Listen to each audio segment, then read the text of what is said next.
Esok harinya, saat bertemu dengan penghuni indekos lainnya, aku melihat wajah mereka pucat, seperti kurang tidur dan ketakutan.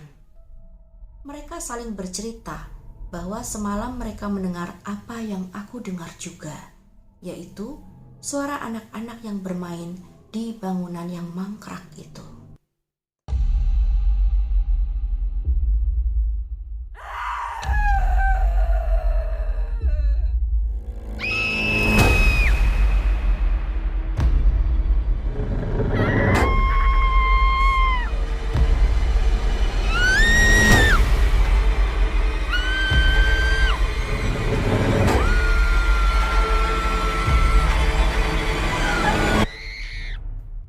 Halo, Assalamualaikum. Terima kasih sudah singgah di channel ini. Seperti biasa, di Ngobrol Seram, aku selalu membawakan kisah horor pengalaman nyata kiriman dari para kontributor. Nah, di episode kali ini sama seperti episode sebelumnya, yaitu kumpulan kisah horor part 1. Kali ini aku akan membagikan kisah-kisah pendek kiriman dari para kontributor. Namun sebelum kita lanjut ke kisahnya, mohon dukungannya untuk channel ini dengan cara memberikan like, men-share, serta men-subscribe supaya aku makin bersemangat untuk membuat konten selanjutnya. Dan juga bagi kalian yang ingin berbagi pengalaman horor kalian, bisa dikirimkan melalui Facebook, Instagram, ataupun langsung ke WhatsAppku, bisa diketik ataupun di record voice. Nah, sekarang tanpa berlama-lama lagi, kita langsung ke kisah yang pertama. Ini dia.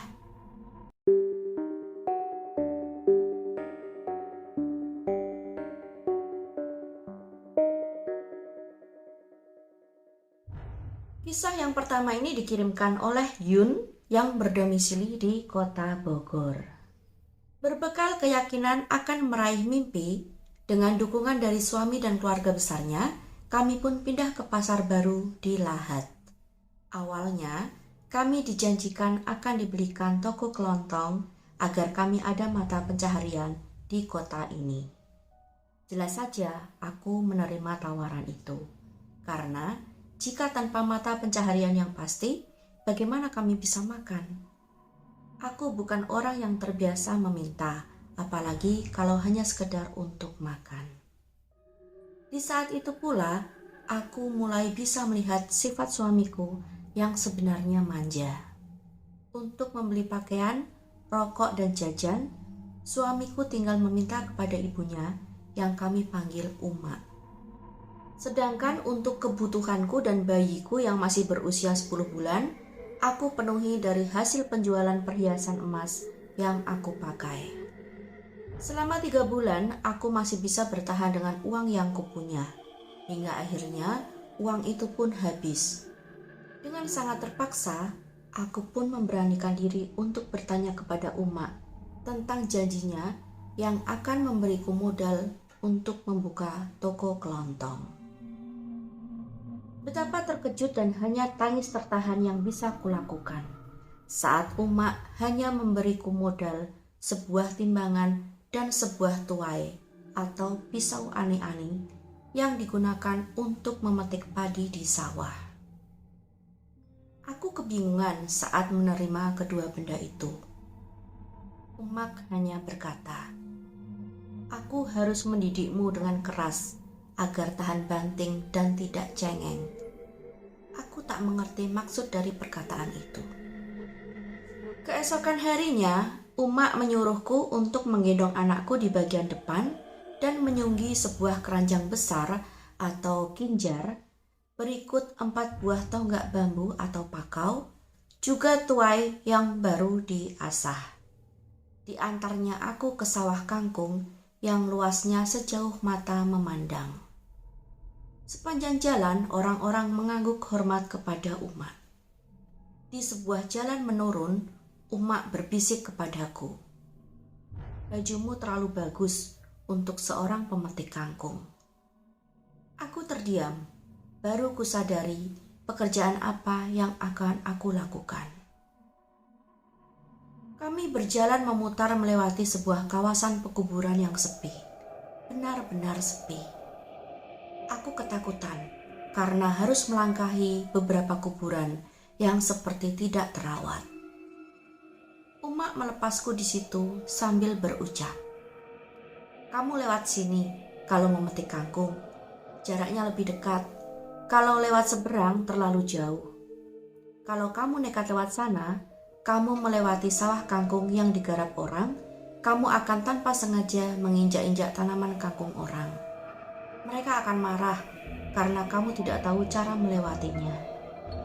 Nanti pulangnya kamu lewat kuburan ini lagi." Uma memberiku penjelasan panjang lebar sambil menunjuk ke sana kemari. Aku syok mendengarnya. Uma meninggalkanku bersama anakku di pinggir kawasan pekuburan itu dalam kebingungan. Akhirnya aku mencari tempat teduh di samping kuburan agar anakku tidak kepanasan. Aku pun menangis antara sedih, takut, dan bingung. Entah dari mana datangnya, ada seorang nenek penggembala anak kambing yang menghampiri kami dan menyapa. "Nak, pergilah petik kangkung, biar Nineng yang menjaga anakmu. Nanti kalau kinjarmu sudah penuh, biar Nineng bantu ngebati kangkungmu," beliau berkata kepadaku.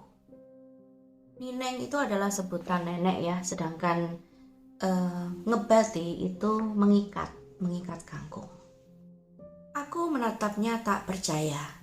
Nenek itu datang tiba-tiba lalu menawarkan bantuan untuk menjaga anakku sambil mengajariku memetik kangkung, mengajari cara melangkahi tunas-tunas kangkung agar bisa tumbuh tanpa menanam kembali, dan membantu mengikat kangkung yang baru aku petik. Sungguh suatu keajaiban bagiku. Di saat aku putus asa, ada bantuan yang datang tanpa kuduga. Nineng seperti pengganti ibuku. Aku sering membicarakan tentang Nineng kepada Wak Bayinah. Tapi Wak Bayinah mengaku tidak mengenalnya karena Uma jarang mengajaknya hingga ke arah ujung kuburan situ. Itu kuburan keramat. Banyak orang yang takut lewat situ, hanya kamu yang bandel, kata Wak Bayinah. Orang-orang yang berjualan di pasar tak percaya kalau aku adalah menantu Uma, orang yang terpandang.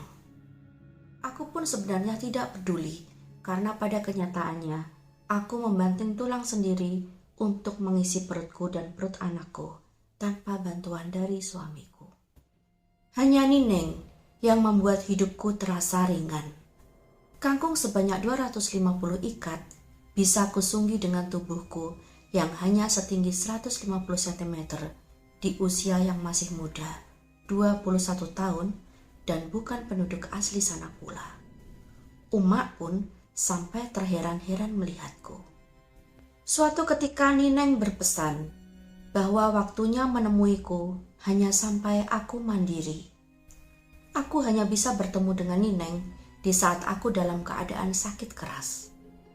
Nineng bercerita bahwa beliau adalah nenek buyut dari mendiang mertua laki-lakiku yang sudah lama mengidamkan seorang menantu perempuan. Pantas saja, selain aku dan anakku, tak ada orang lain yang bisa melihatnya. Namun sayangnya, aku pun tidak bertahan lama menjadi menantu perempuan di keluarga ini. Hampir 2 tahun lamanya Nineng menemaniku.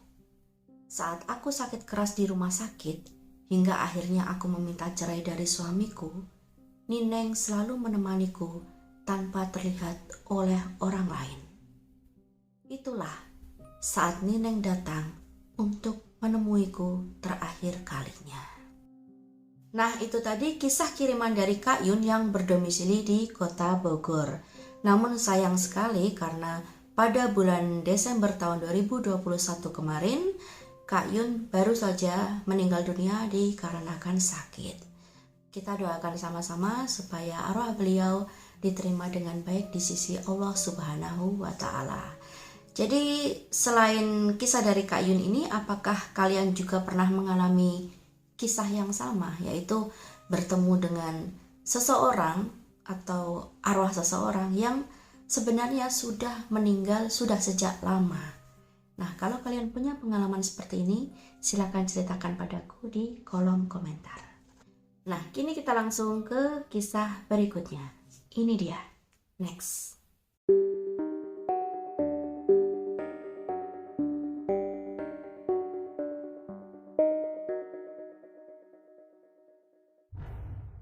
Kisah berikutnya ini dikirimkan oleh Kak Is yang berdomisili di kota Semarang. Berlokasi di rumah kami yang terletak di suatu desa di Kabupaten Semarang, pada tanggal 8 Januari 2001, kakakku melangsungkan pernikahan. Mereka menikah dengan menggunakan adat Jawa, mulai dari busana, dekorasi, hingga prosesi pernikahannya. Di desa kami masih punya kebiasaan yang disebut piring terbang, yang artinya makanan berupa nasi, sayur dan lauk pauknya sudah disediakan di dalam piring, lalu diantar oleh para sinoman ke bangku para tamu. Sinoman biasanya para remaja yang bertugas mengantar makanan dan mengambil kembali piring-piring yang kotor. Orang tua mempelai dan para kerabat dekat memakai seragam tradisional berupa kebaya untuk para wanitanya, lengkap dengan jarik batik dan sanggulnya. Para prianya memakai beskap, jarik, dan blangkon. Mereka menjadi among tamu yang bertugas untuk menyambut dan menyalami para tamu yang hadir. Ibu dan bapakku menjadi bagian dari para among tamu itu. Namun, ada hal yang aneh yang membuat para tamu bingung dan bahkan ada yang ketakutan. Karena saat baru datang, mereka merasa sudah bersalaman dengan ibuku. Namun, begitu memasuki area untuk tamu undangan, banyak dari mereka yang melihat lagi beliau sedang duduk dan tersenyum ke arah para tamu, namun memakai busana yang berbeda. Selesai hajatan, bapak yang seorang penganut kejawen bercerita bahwa makhluk yang ikut beliaulah yang selama ini mengubah wujud dan menampakkan diri seperti ibuku. Selain itu, ada lagi kejadian yang aneh. Setiap kali ada hajatan apapun di keluarga kami, bapak selalu menyediakan sesaji berupa buah melon utuh, anggur, dan jeruk. Kami diperbolehkan menyantap sesaji itu apabila pesta telah usai. Tapi apa yang hendak kami makan? Karena ketika kami membelah melon yang bulat sempurna itu, di dalamnya ternyata kosong melompong, hanya tersisa biji dan kulitnya saja. Daging buahnya sudah habis. Padahal kondisi buah melon itu sangat segar. Begitu pula dengan buah anggur. Meski terlihat utuh dan bulat, namun hanya tersisa kulit dan bijinya saja.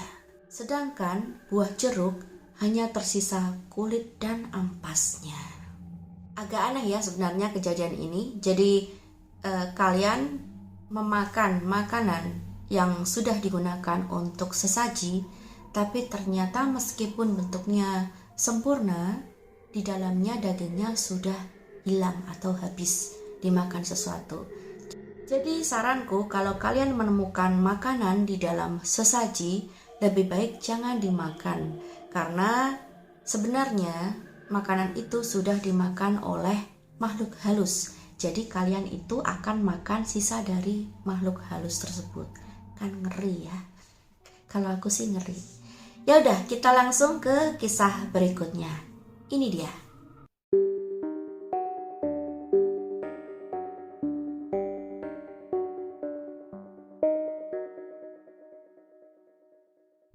Kisah ini dikirimkan oleh Kak Yusi Marlina yang berdomisili di Kota Padang. Besok adalah tanggal merah. Banyak karyawan yang pulang ke rumah masing-masing. Hanya tinggal beberapa keluarga perantau saja yang tersisa. Lokasi kerja kami ada di tengah hutan akasia yang berjarak sekitar 7 km dari jalan raya dan harus menempuh perjalanan selama 3 jam untuk menuju ke kota. Karena tak pulang, malam itu aku menelpon suamiku untuk melepas rindu. Aku berdiri di dekat jendela kamar depan yang langsung berhadapan dengan teras depan yang gelap gulita. Malam semakin sepi. Mungkin sebagian besar tetanggaku sudah tertidur lelap. Aku pun sudah mulai mengantuk. Kulirik jam di dinding, hampir pukul 12 malam. Suamiku menyuruhku untuk segera tidur, maka kuucap salam dan kututup pembicaraan kami. Baru beberapa detik aku berjalan menuju kamar tidurku, tiba-tiba terdengar suara ketukan di pintu, keras sekali. Aku terdiam memasang telinga. Siapa gerangan yang bertamu di tengah malam begini? Saat itu, aku sedang sendiri pula. Ketukan itu terdengar lagi, disusul oleh suara laki-laki yang memanggil. Itu suara suamiku. Yusi, tolong bukakan pintu. Tolong bukakan pintu, Yusi. Suara ketukan dan suara memanggil itu membuatku semakin takut. Bagaimana tidak? Baru saja beberapa saat yang lalu, aku mengobrol dengan suamiku yang jarak tempuhnya 1 hari perjalanan dari hutan akasia ini. Yusi, buka Yusi. Suara itu masih saja memohon-mohon. Aku tak tahan lagi. Aku ketakutan setengah mati. Kukumpulkan sisa keberanianku untuk berlari ke kamar tidur dan mengunci pintunya. Kunyalakan lampu kamar hingga terang benderang meski aku tak terbiasa tidur dengan lampu menyala. Akhirnya, aku jatuh tertidur dalam posisi meringkuk di bawah selimutku. Sejak kejadian itu, aku mengajak seorang gadis penjaga minimarket di perusahaan untuk menemaniku tidur di rumahku. Nah, cerita-cerita seperti ini sering banget ya kita dengar, yaitu sosok yang mirip suami kita datang ke rumah dan bahkan mengajak untuk berhubungan intim. Nah, kalau dulu mungkin agak susah mengkonfirmasinya karena tidak ada ponsel untuk memastikan di mana suami kita berada saat itu. Tapi kalau sekarang kan mudah sekali ya, kita bisa tahu di mana suami kita berada dan kita bisa mengkonfirmasinya benar enggak yang di rumah ini suami kita atau hanya sosok yang menyerupai dia. Tapi kalau misalnya suami kita di mana dan tidak bisa dihubungi, lalu tiba-tiba ada sosok lain yang datang ke rumah, ya terserah kalian sih mau percaya atau tidak itu dia atau sosok lain, atau memang suami kalian yang memang tidak ingin dihubungi. Nah, itu jadi pertanyaan. Kita langsung ke kisah berikutnya. Next.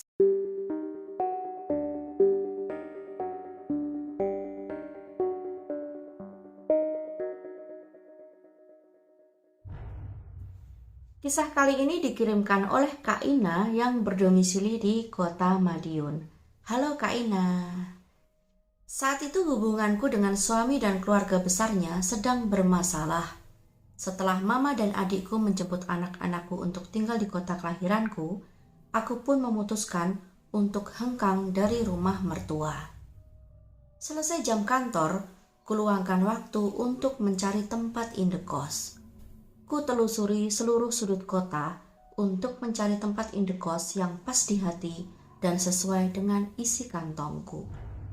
Akhirnya, pilihanku jatuh pada sebuah tempat indekos di Jalan Burung. Kebetulan sang pemilik tinggal di seberangnya, berhadapan dengan tempat indekos itu. Tempat indekos itu terdiri dari 2 buah pavilion di kiri dan kanan.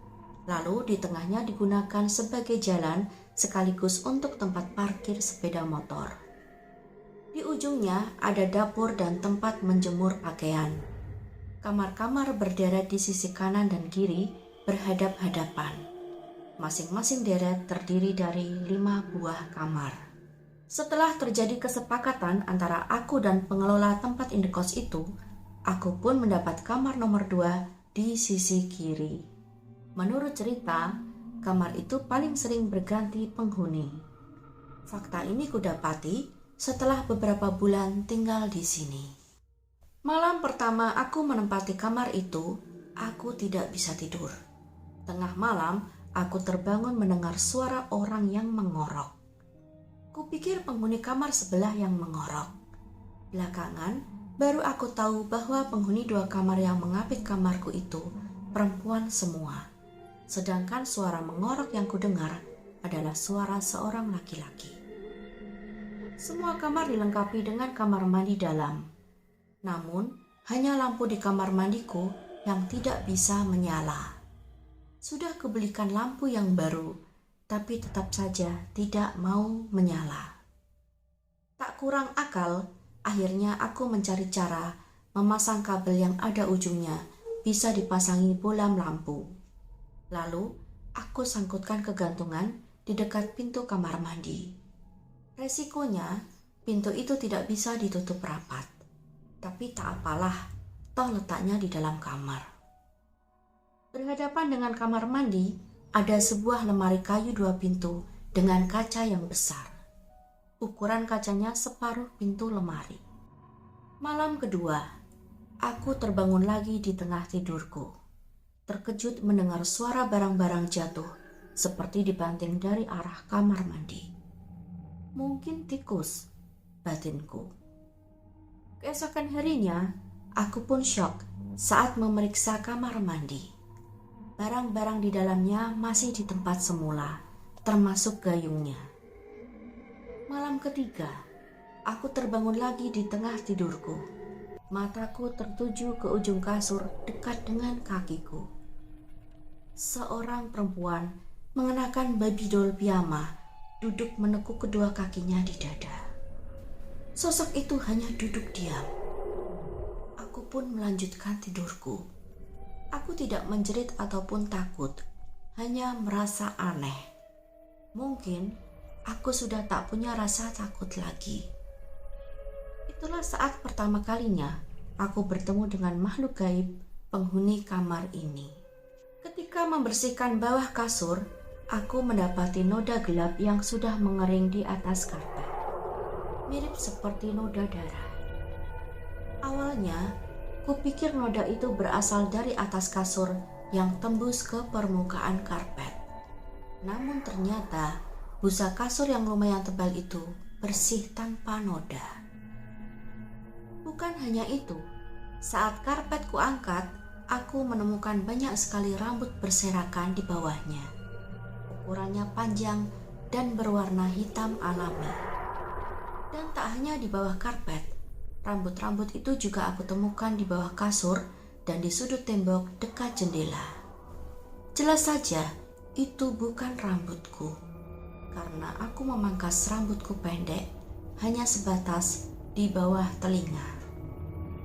Namun yang lebih mengerikan, di kamar ini aku sempat berkali-kali ingin bunuh diri.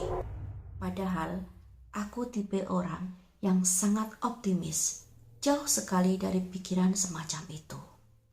Setelah melewati proses mediasi yang panjang, akhirnya aku setuju untuk bertemu dengan suamiku.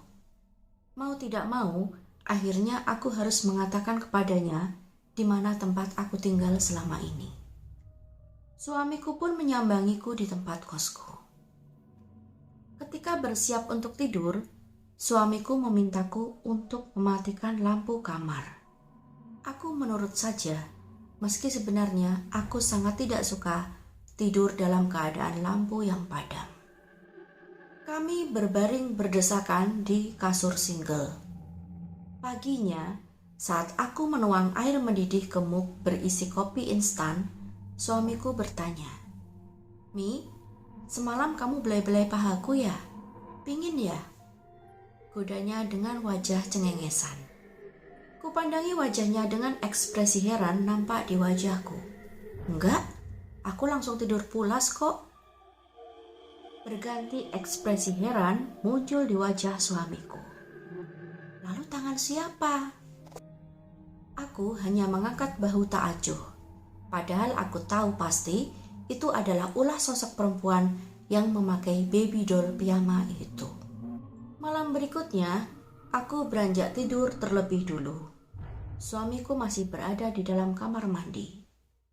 Tanpa sadar, aku terlelap dan bermimpi. Di dalam mimpiku, aku melihat sosok wanita Belanda yang memakai gaun. Ia berdiri di depan pintu kamarku dan menatap marah dari sela-sela jendela kamar yang tidak tertutup. Aku terbangun dengan terkejut. Lalu, refleks kutatap pintu kamar. Di saat bersamaan, terdengar suara di dalam kamar mandi. Berarti suamiku masih berada di dalam sana. Saat suamiku keluar dari kamar mandi, tiba-tiba pintu kamar kosku didorong dari luar dengan keras. Aku terpekik kaget. Suamiku membuka pintu dan memeriksa keadaan luar, namun tak seorang pun yang ia lihat. Mungkin hanya angin, katanya sambil menutup pintu. Padahal malam itu angin tidak berhembus. Suasana sangat hening dan tak ada penghuni kos lainnya yang beraktivitas di luar kamar. Aku yakin sekali, sosok wanita Belanda itulah yang membelai-belai suamiku di malam sebelumnya. Bukan hanya aku yang mengalami kejadian-kejadian aneh di tempat kos ini. Beberapa penghuni kamar lain juga pernah mengalami hal-hal di luar logika. Di kamar nomor 3, lampu tak pernah bisa menyala dan dari kamar mandinya tercium bau busuk yang memualkan. Hal itu hanya terjadi pada malam Jumat tertentu. Penghuni kamar nomor 4 juga menyatakan sering diganggu. Namun, ia enggan menceritakannya secara rinci. Ia juga bercerita bahwa pernah pada suatu malam ia merasa gelisah dan tak nyaman. Lalu ia pun memutuskan untuk berjalan ke arah depan. Ternyata si pemilik tempat indekos juga sedang berada di depan seperti sedang memantau. Seolah ia mengetahui sesuatu. Setelah aku pindah ke tempat tinggalku yang baru, ternyata tetanggaku adalah penduduk asli daerah tempat indekosku yang dulu. Ia berkata bahwa sepanjang jalan tempat indekos itu memang sudah terkenal keangkerannya sejak dulu. Bukan hanya di tempat indekosku, tapi juga di tempat indekos lainnya di sepanjang jalan itu. Masing-masing punya cerita horor yang bisa menegakkan bulu roma.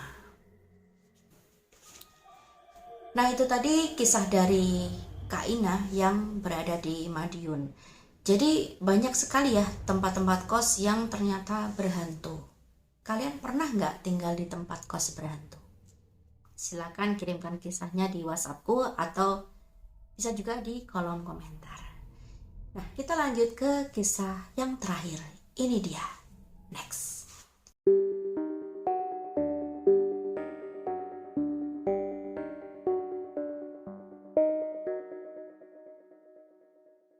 Kisah ini dikirimkan oleh Kais yang berdomisili di kota Semarang. Dan kebetulan yang diceritakan kali ini aku sedikit paham tentang letaknya karena aku pernah juga tinggal di Jogja selama kurang lebih 14 bulan.